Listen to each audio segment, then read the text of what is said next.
El 12 de septiembre, un día memorable, el GEI luchó por la paz memorable. Entre Nos con Patricia Arbolú. Es alarmante lo que vemos, pero hemos querido traer a quienes en su momento dieron con hechos, pues la paz en el momento, la tranquilidad, el inicio de la tranquilidad en el país. Y me refiero a la época más oscura. Casi estamos entrando a equiparar esa época. Y me refiero a aquella época del terrorismo. Hubo un grupo de inteligencia que lo creara uno de nuestros invitados, que para mí es un honor tenerlo en esta tarde, al coronel que realmente ha hecho tanto, Benedicto Jiménez, que ha hecho tanto por el país, e inclusive ha sido, junto con quien vamos a presentar también, Marco Miyashiro, los dos parte de la inteligencia que pudieron agarrar al uno de los prófugos y los terroristas más buscados en el país, y esta hazaña reconocida, su estrategia a nivel mundial, pese a que la historia nos lo ha dicho con evidencias de que se la hicieron muy difícil, tanto en recursos económicos y entorpecieron gran parte de su trabajo. Marco Miyashiro, que fue quien luego de su creador, el señor Benedicto Jiménez, que vamos a hablar, como le digo, más adelante con él, Marco Miyashiro se agregó luego a este grupo del GEIN que lo creara Benedicto. Y él habla con respecto a esto que le dicen terrorismo urbano. ¿Es terrorismo urbano? ¿Terrorismo? ¿Es delincuencia organizada? ¿Qué rayos es? Bueno, la experiencia habla a través de Marco Miyashiro. Yo estoy de acuerdo con que en el Perú está ocurriendo hechos de terrorismo. No le pondría el término de urbano, porque imagínense que ese mismo atentado lo hagan contra un vehículo de transportes en plena carretera, que no es una urbe, ¿no? Entonces, busquemos la palabra correcta y considero yo que terrorismo es un acto en la que se emplea la violencia para provocar el miedo, el terror. Por eso el nombre de terrorismo. Eso de urbano me parece que está de más. ¿Qué le falta entonces a la policía ahora para combatir? Vemos que diariamente asesinan a personas, amenazan con explosivos, atentados con granadas de guerra. Claro, es que en el Perú se ha tomado la idea de que o es Sendero o es el MRTA, pero eso no es así. Incluso a nivel internacional vemos que el terrorismo puede ser hasta individual, ¿no? Es el método, el procedimiento, cómo se actúa, lo que califica al acto como terrorismo. ¿Qué va a pasar si no frenan a tiempo lo que está pasando, esta ola de crímenes en el país? La ola de violencia seguirá creciendo, porque cuando uno no pone las correcciones en el momento adecuado, la situación siempre se agrava. Ahora sí es el momento de presentarles a también considerado un héroe nacional por nuestro Congreso en su momento y que nos empezara a dar la paz, y el creador del GEIN en su momento. Para mí es un gran placer tener al coronel y abogado también, Benedicto Jiménez. Muy buenos días por acompañarnos esta mañana. Luego de escuchar, don Benedicto, a su ex compañero, el señor Miyashiro, que hay que poner en su momento, aplacar estrategias en su momento. ¿Estamos fuera de tiempo? Indudablemente, en tiempo de crisis, Patricia, cualquier solución es bienvenida. Si a alguien se le ocurre traer a los marines a combatir el sicariato, el pueblo lo va a aplaudir. Ahí, don Si Benedicto, si usted me lo cabeza, permite, le voy a hacer varias preguntas en todo lo que ha hablado. Número uno, usted dice que cualquier ayuda es bienvenida y se le daría pues la bienvenida también a los Marines. ¿Se refiere a los Marines norteamericanos? es una metáfora que aplico, no sé qué decir. No, porque cabe la posibilidad. Yo creo de que si pidiera refuerzos, se daría. Mira, no yo tenemos creo que la Perú, capacidad. tienen la capacidad para... Entonces, ¿qué es lo que está pasando? Si hay capacidad, usted dice falta de liderazgo, quien lo lidera es el ministro Santibáñez, y sobre Santibáñez está nuestra presidenta. ¿Qué hacemos? ¿No están capacitados ellos? Aprendamos de la experiencia de otro país, bueno, El Salvador, por ejemplo. Lo rescatable de El Salvador son dos cosas: mano firme y determinada. Por eso, no la tenemos. Que conduzca el presidente y el mismo presidente conduzca la estrategia con liderazgo. Ya, ¿usted cree que la presidenta Dina Boluarte hasta el día de hoy no ha demostrado, y tiene acaso usted esperanza de que demuestre liderazgo para dirigir la estrategia en contra de la criminalidad en el país? Yo creo que le faltan buenos asesores, porque últimamente había escuchado que decía: se ha desbaratado al Tren de Aragua. Ajá. Ese es desconocer el Tren de Aragua. El Tren de Aragua es una corporación de bandas criminales que tiene facciones, células distintos. El jefe de el Niño Guerrero en ese momento. El Niño Guerrero. Niño Guerrero. Ahora, más allá del Niño Guerrero, se dice que es una facción criminal formada y liderada y soportada económicamente por Maduro. Usted, que es de inteligencia, ¿qué sabe? Mire, los hombres de inteligencia primero investigamos antes de responder. Y no tengo esa información. Quizás algún día pueda responder. Ya, pero no se está acabando con el Tren de Aragua en el Perú. Para desbaratar y desarticular el Tren de Aragua, yo tengo que coger primero a los que lideran el Tren de Aragua, cogerlo al Niño Guerrero Flores. ¿Dónde está? Puede estar en el Perú, no sabemos, pues para eso se trabaja con inteligencia. Y después a todos los lugartenientes o jefes de las bandas criminales que están en el país. Por ejemplo, los gallegos es una facción del Tren de Aragua. ¿Dónde están? Ecuador, están en el Perú, están en Chile. Yo le quiero hacer una pregunta que usted no me la termina de explicar, de responder. ¿La presidenta está capacitada para ejecutar todo esto, ir contra el crimen, o no? Definitivamente no. Usted es un hombre de experiencia, ¿sabe? Claro, todos los presidentes en la época del terrorismo tenían la voluntad de combatir el terrorismo. Lo tuvo Fujimori, lo tuvo Alan García, pero le faltaba estrategia. Ajá. Y la estrategia, ¿qué le falta a aparte de esos 4 pilares que usted ha mencionado? ¿Qué le falta a este gobierno para acabar o aplacar realmente? Porque se contradice. Primero dice que sí están mermando y luego se va a Davos, nada más que ahí, para reconocer lo que es evidente, porque se dio cuenta de que la internet y el mundo está globalizado, ¿no? Hay noticias que no se pueden poner bajo la alfombra. Mire, cuando nosotros trabajábamos contra el terrorismo, aplicábamos 2 principios. Uno, eso era: primero te investigo y luego te capturo. El analista de inteligencia anticrimen, que es una figura muy importante en la inteligencia operativa, hace un estudio de la forma de actuar, pensar y sentir de cada una de las bandas criminales que existen, y llega a descubrir quienes lideran la banda, y interviene la inteligencia para la captura de las cabezas. Cuando se golpea las cabezas, el cuerpo se desestabiliza. Si la presidenta que decimos desarticulado al Tren de Aragua, bueno, se agarró al Niño Guerrero, se agarró al que lidera los gallegos, los hijos de Dios, se agarró a los espartanos. Nos está dando falsas expectativas y falsas informaciones la presidenta, por lo que vemos, es evidente. Lo que quiere es vender la idea de que el país está pacificado cuando la realidad es golpeante, no es así. Ahora, dígame, ¿en algún momento han pedido su presencia, su estrategia, su ayuda? Bueno, yo a veces dicto algunas cátedras, y justo la próxima semana tengo una de ellas en la DININCRI. ¿Ya? A los oficiales y a los oficiales que están a cargo de la inteligencia operativa, porque no entienden bien lo que es la inteligencia operativa. Solamente uno acude cuando lo llaman.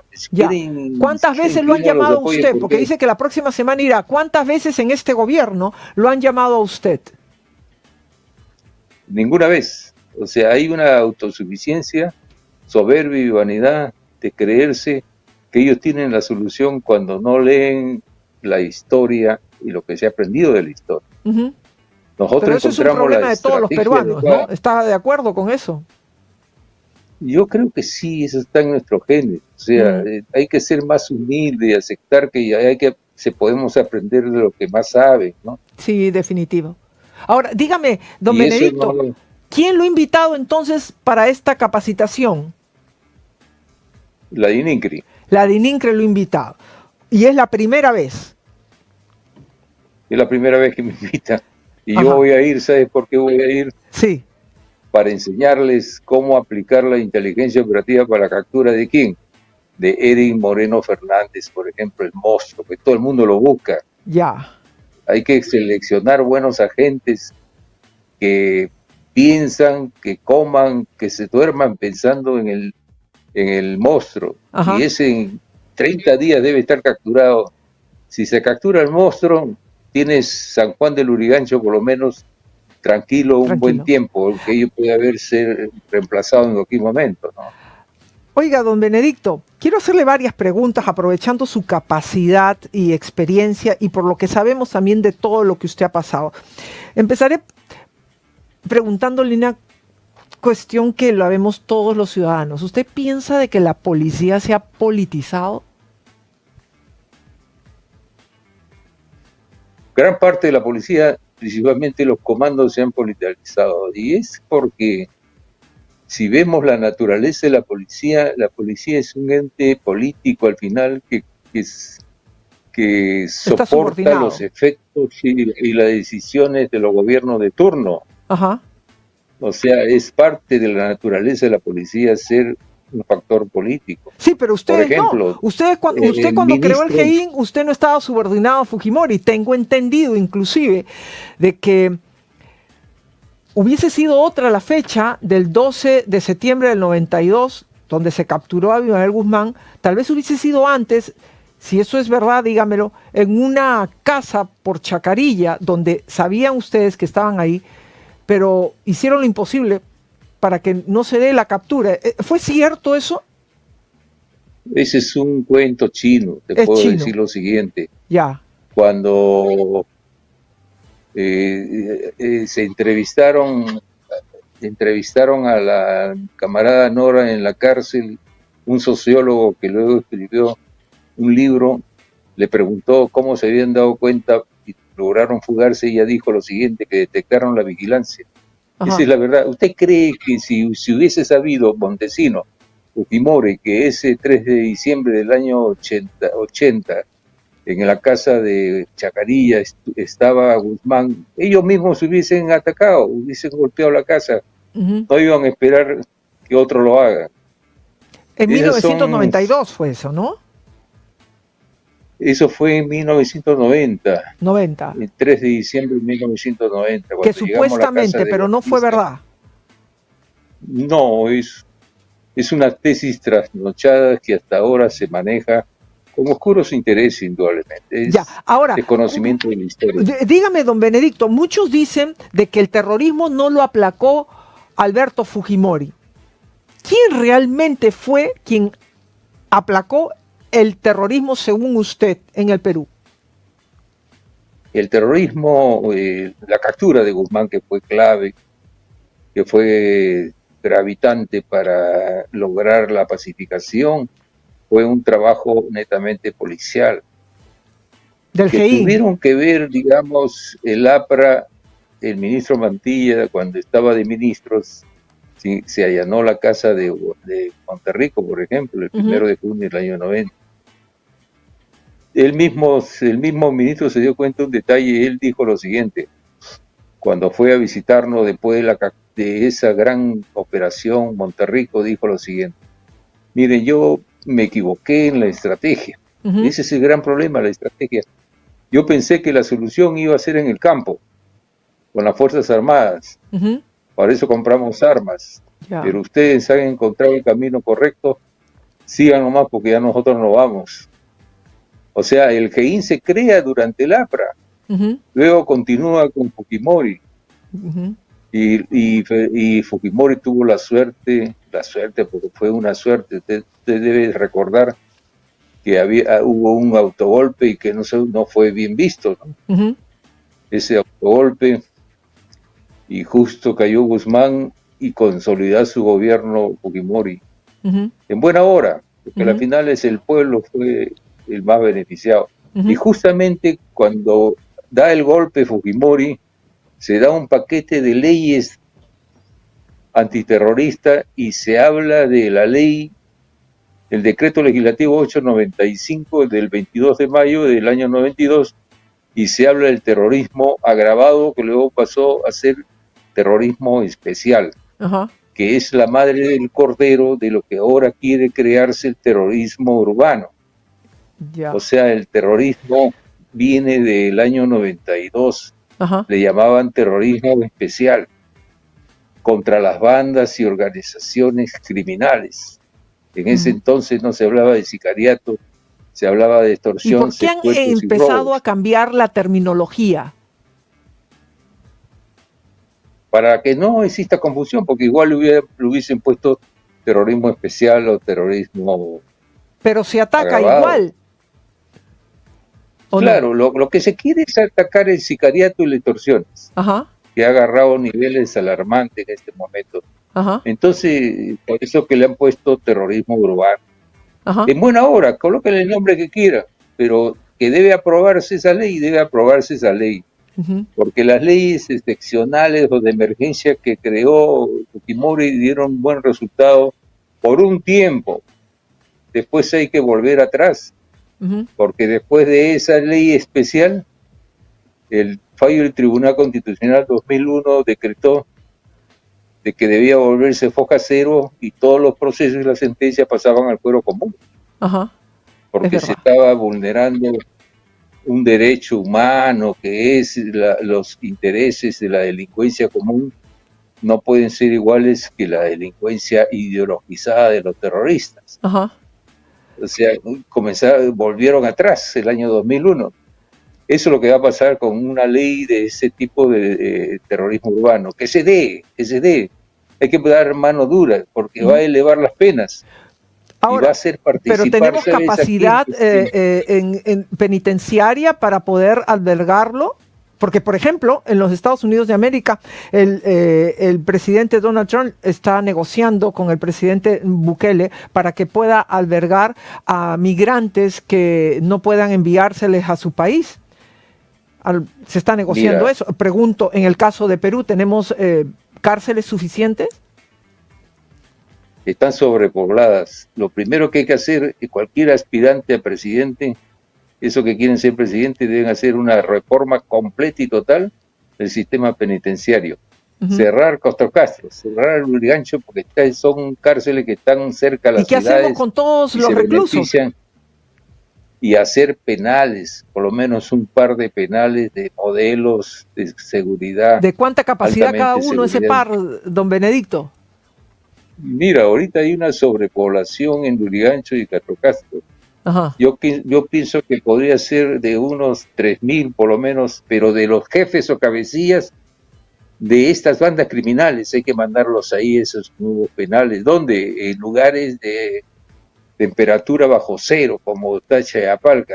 Ajá. 10 grados bajo cero, que Chayapalca dice que ya no es seguro. ¿A quién metería Pero no usted hay que ahí? buscar otro ¿A quién lugar. metería usted ahí?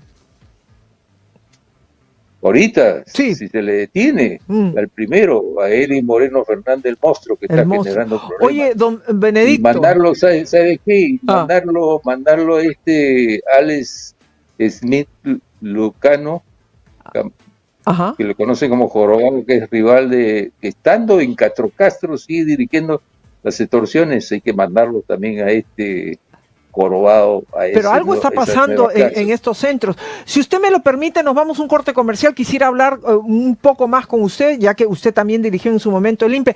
Nos conversa un poquito más. Quiero hablar de tantas cosas con usted, si me lo permite, don Benedicto. ¿Me lo permite? Con todo gusto.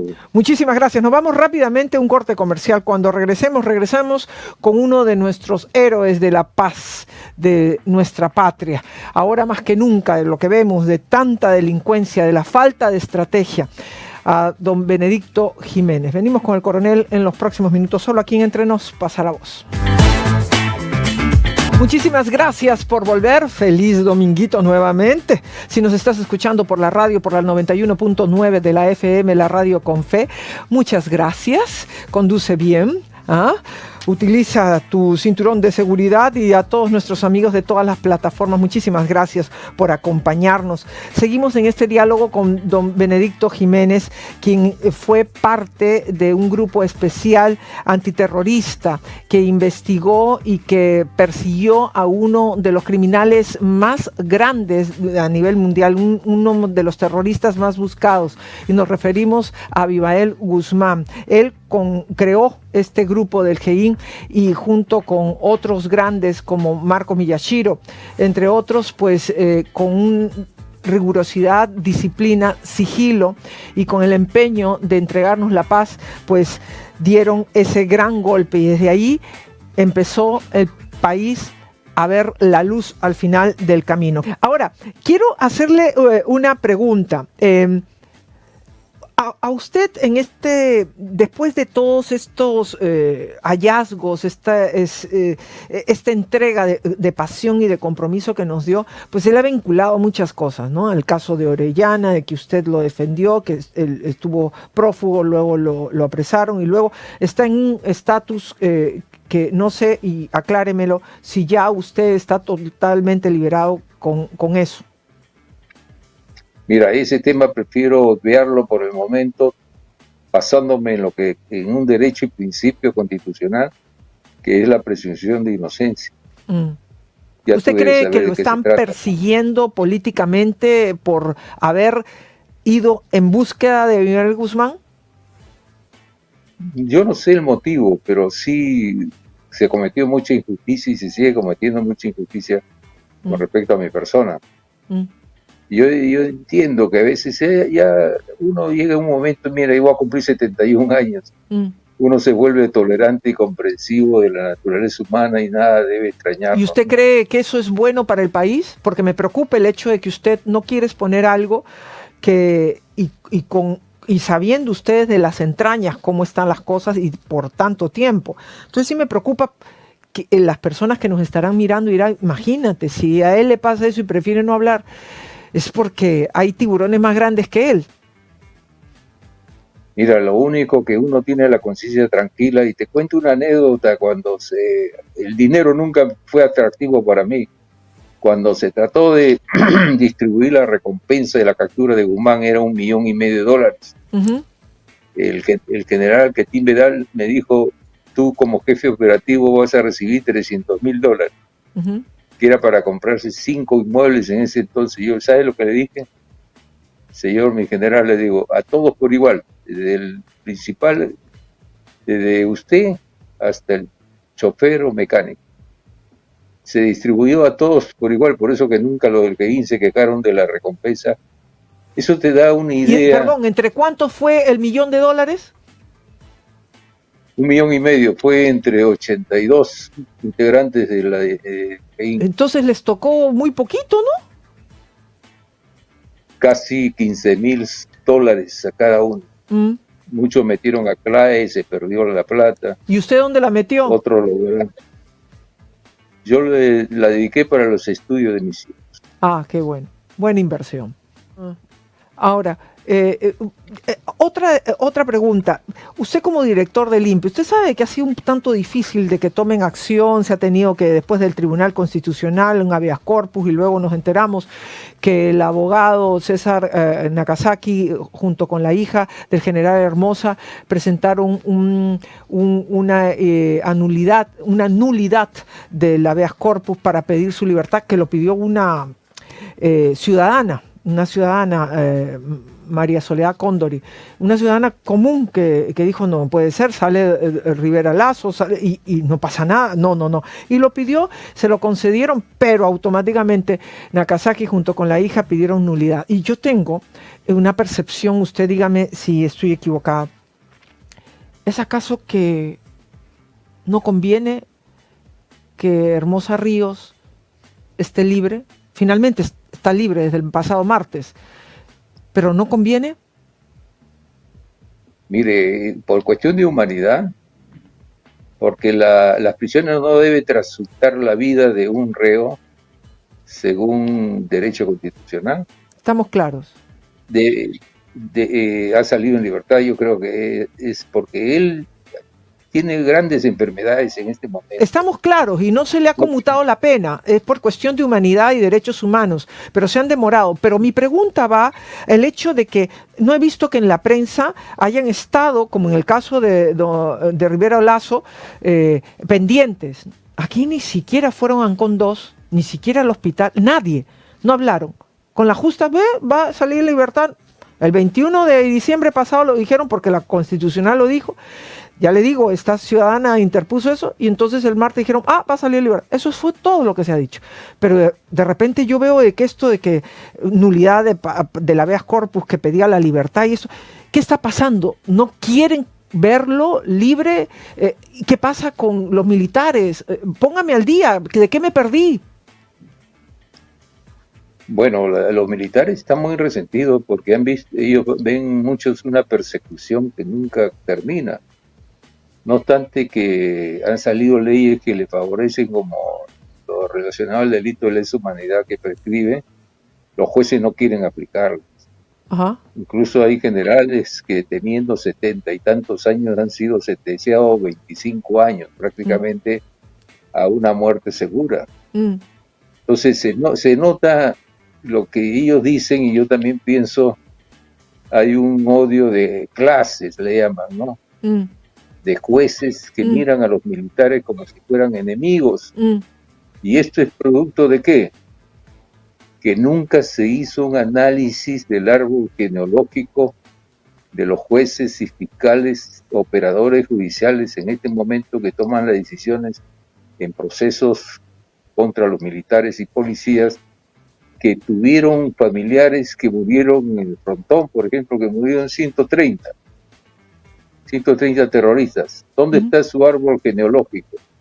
¿Quiénes son sus hijos, sus nietos, bisnietos? ¿Dónde está? ¿Usted cree entonces de que hay fiscales y jueces hoy familiares de terroristas? No se ha hecho nunca un estudio analítico sobre esto, pero sí las actitudes de muchos jueces es lo que se conoce en Sendero como odio de clase. Por eso cuando ven a un militar teniendo 70 años, le declaran una pena de 25 años. O sea, eso hay muchos que son descendientes de terroristas. Yo le dije una vez a un general, de la DINCOTE, le digo, ¿por qué no nombras un pequeño equipo de analistas y sigue la pista del árbol genealógico de los muertos en el frontón? ¿A quién se lo dijo usted? ¿A quién? A un general amigo mío que no vale la pena decirlo, de la DINCOTE. Sigue la pista y te vas a encontrar con sorpresa, le digo, jueces, fiscales. ¿Y por qué cree que no le siguió la pista? Políticos. Porque nadie se proyecta en ese sentido. Pero sí se sienten los efectos.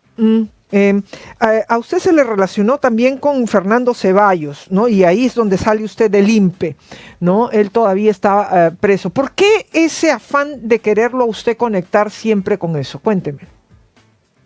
Mire, hay serpientes de larga memoria, que yo le llamo enemigos que uno genera durante su carrera profesional, que nunca lo sueltan, que nunca lo olvidan y no quiere que uno llegue a la cima del poder. Eso es todo. Eso de Ceballos fue una patraña, una mentira que yo lo demostré con documentos. Pero detrás de eso estaban grandes enemigos que yo le llamo la serpiente de larga memoria, que nunca olvidan a sus enemigos. Y eso lo va a tener en cualquier momento. ¿Usted cree de que el gobierno peruano ha sido justo con ustedes? Mira, yo tengo algo que, como le digo a los policías, amigos policías, les digo lo siguiente. Ahí la más grande condecoración y presea que puede tener un luchador, un guerrero de la vida o un policía. ¿Sabes cuál es, Patricia? La más grande condecoración. El deber de haberlo hecho bien. El respeto del pueblo. El cariño y el respeto del pueblo. Cuando eso yo camino, voy al mercado con mi esposa, acompañándola. Con la frente en alto. Y la gente se me acerca y dice, muchas gracias, coronel. felicito a su grupo por haber darnos la paz. Mm. ¿Sabe cómo se siente uno? Como si todos los días te condecoran.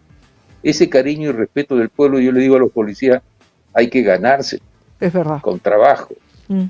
con resultados. Si tú logras agarrar a unos 5 jefes o cabecillas de sicariato y extorsión, la gente te va a querer, te va a felicitar, te va a reconocer.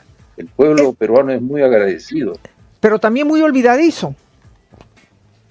pero hay que hacerle recordar siempre. Mm. Hay padres que se me acercan con sus hijos y me dicen, conoce al coronel que dirigió el GEIN, que capturó a Guzmán. Yo les pregunto lo siguiente al padre, le digo, ¿le has contado la historia? No, pero sí lo va a contar la historia, o sea, no saben la historia. Dígame Esos una niños cosa, adolescentes. coronel. Aquí entre nos, usted quiso ser congresista, luego quiso ser alcalde. ¿Todavía quiere hacer política, no? Alguien con sus hijos me dicen, conoce al coronel que dirigió el GEIN, que capturó a Guzmán. Yo les pregunto lo siguiente al padre, le digo, ¿le has contado la historia? No, pero sí lo va a contar la historia, o sea, no saben la historia. Dígame Esos una niños cosa, adolescentes. coronel. Aquí entre nos, usted quiso ser congresista, luego quiso ser alcalde. ¿Todavía quiere hacer política, no?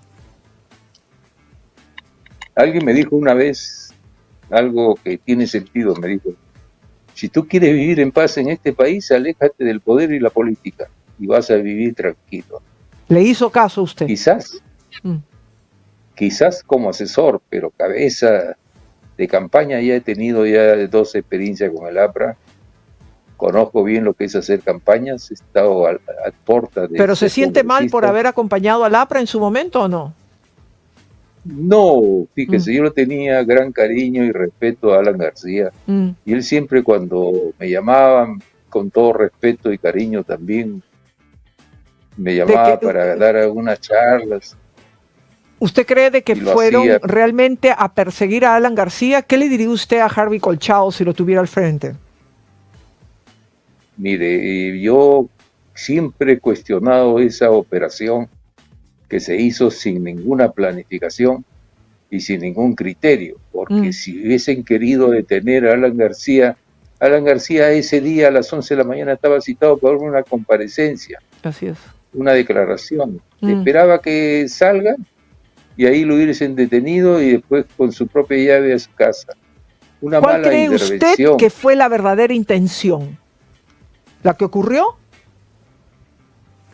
Yo pienso que no, pero sí es producto de una negligencia en la operatoria policial que nunca debió haberse dado.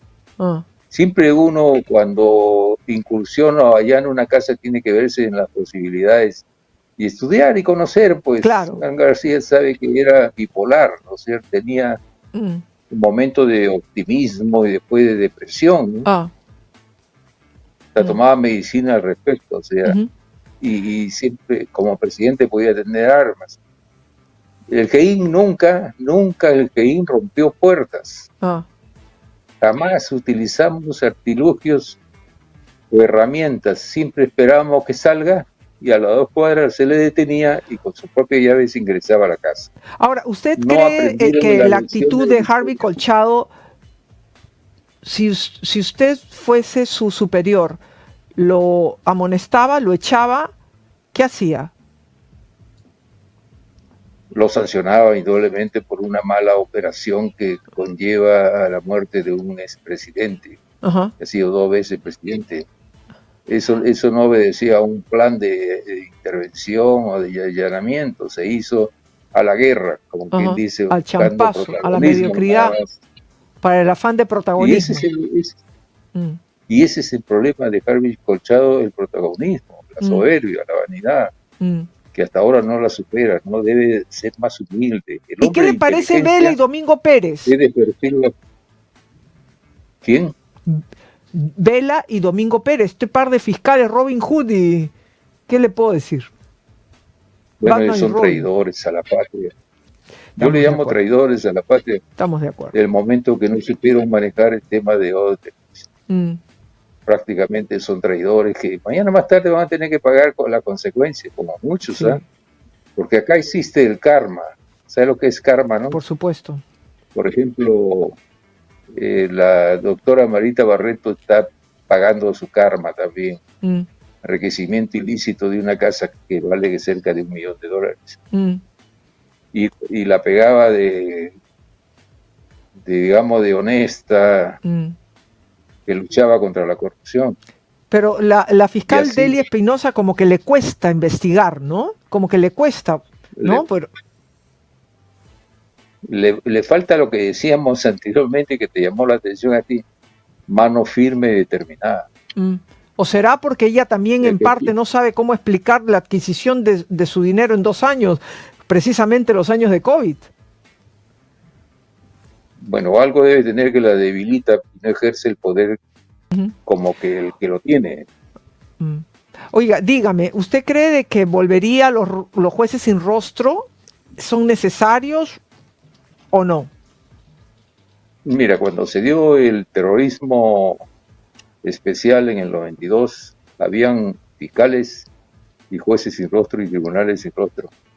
Ahora, yo pienso que sí debería haber una ley, un proyecto de ley en ese sentido, porque si estamos observando lo que está sucediendo en otros países, en Chile, por ejemplo, que están procesando a los gallegos, cerca de 38 gallegos, han empezado a amenazar e intimidar a los fiscales y a los jueces, y tarde o temprano vamos a llegar a esa situación acá también en el Perú. Por Eso lo tanto, es lo que veo. deberíamos proyectarnos a jueces especializados, tribunales especializados y jueces y fiscales sin rostro también, para evitar que sean atentados contra su vida.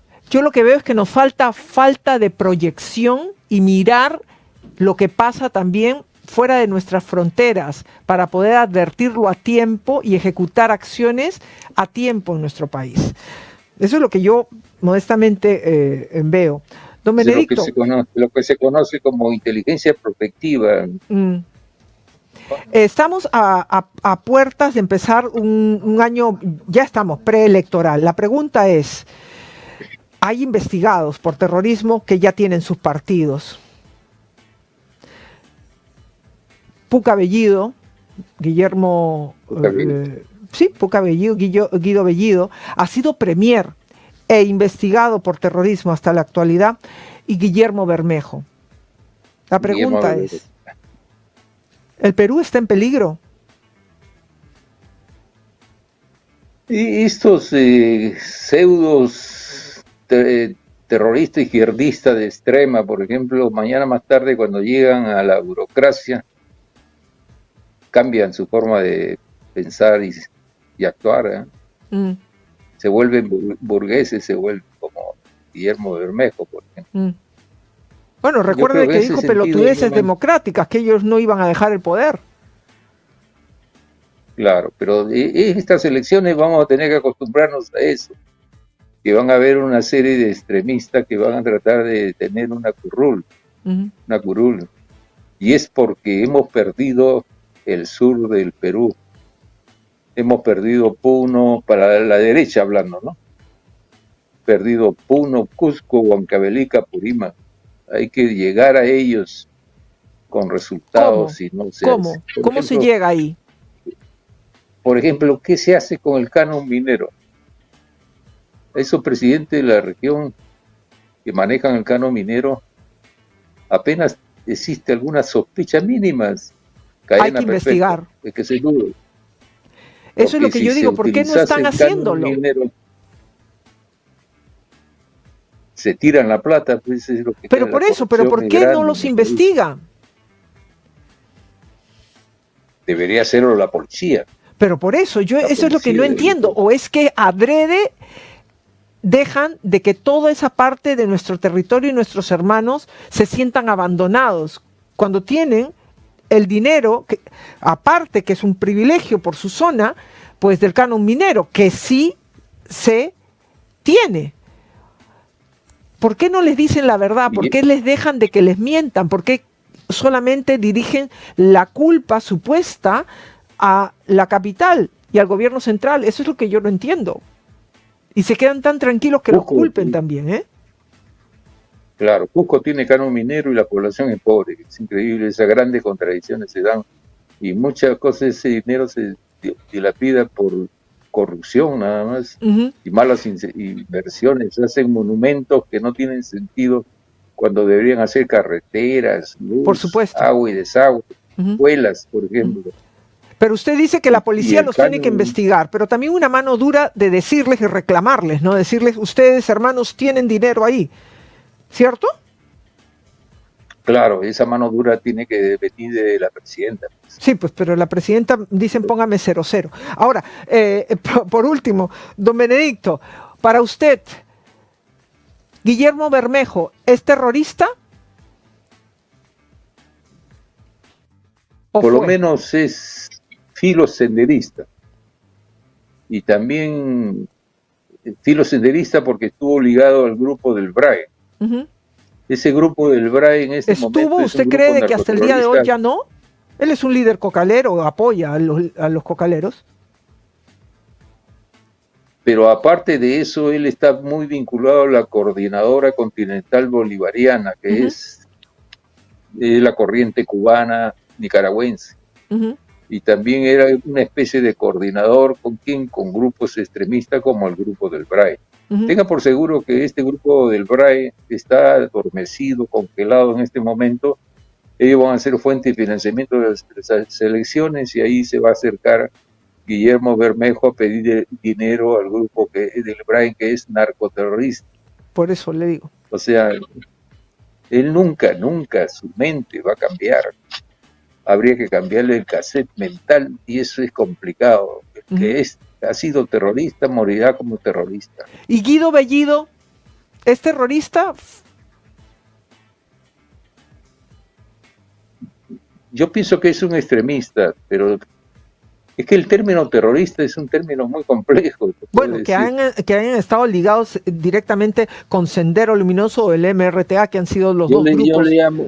Yo le llamo filosenderista, por ejemplo, cuando hizo elogio de Edil Lagos. ¿No? Ya con eso es suficiente, ¿no? Tenemos leyes que van en contra de eso. Sin embargo, claro, lo tenemos de congresista. Claro, la apología del terrorismo se dio cuando él hizo elogio de Edil Lagos. Pero por eso le digo, la ley es determinante y clara, pero parece que la lectura es diferente para unos, ¿no? Sí, es exactamente. Pero yo le llamo filosenderista, que suena más edulcorado, ¿no? Es como decirle terrorismo urbano, que es un término edulcorado. Pero es terrorismo. Terrorismo se comete efectivamente como sucedió en Trujillo, ¿no? Donde colocaron explosivos en el local del Ministerio Público. Ese es un acto terrorista, por donde se le mire, ¿no? Claro. Cumple con los elementos objetivos, que son 3: generar zozobra, miedo, terror en la población, utilizar artefactos explosivos y atentar contra la vida y la propiedad pública y privada. Nada más. La 25475, el decreto legislativo que tipifica el terrorismo, te pide esos 3 elementos, no te dice que falta el elemento subjetivo, que tiene que ser de sendero, no, es un tipo abierto. Por eso yo digo, en vez de crear una ley de terrorismo urbano, se aplique la 25475 y que en la DINCOTE se crea una división de terrorismo urbano y hacerlo participar, sacarlos a ese personal especializado detrás del escritorio y mandarlos a Trujillo para que investiguen los actos terroristas que se tumbaron 16 torres de alta tensión, que en este momento no se sabe quiénes son los autores. No se quiere saber, que tampoco se quiere saber dónde está Vladimir Cerrón. Muchísimas gracias, don Benedicto Jiménez Vaca, muchas gracias. Les ha dado una lección, al menos al ministro Santibáñez, ¿no? Si desea, tiene toda la libertad de ponerle nota a la presidenta. ¿Cuánto le pondría? Yo le pondría 11, rayando. Ya. Yo creo que 11 estaría bien. Y más bien El ministro del Interior, yo soy amigo de él, ¿ah? Y Ya. su papá también, que ha sido coronel Al margen la de ser Republicana. amigos, ¿qué es lo que está pasando? Soy amigo de fulano y tal, pero más amigo, la verdad. Ah, Porque por cuando eso. se trabaja con tema de seguridad ciudadana, donde hay muertos y heridos, y hay que dejar de lado la amistad y hablar las Así cosas es. firmes como son. ¿Y cuánto le pone de nota a Al- su amigo Santibáñez? Le voy a poner un puntito 12. 2, así estamos. Estamos regular, ¿ah? Muy regular. De regular para abajo. Que Dios me lo bendiga. Muchísimas gracias, coronel Benedicto Jiménez. Gracias también por su labor para la patria. Que Dios me lo guarde. Gracias. Gracias por la entrevista, ha sido muy inteligente, hemos tocado temas muy variados, urticante a veces, pero es una entrevista muy buena. Gracias. Muy buenas noches. Gracias. Bendición. Bendiciones.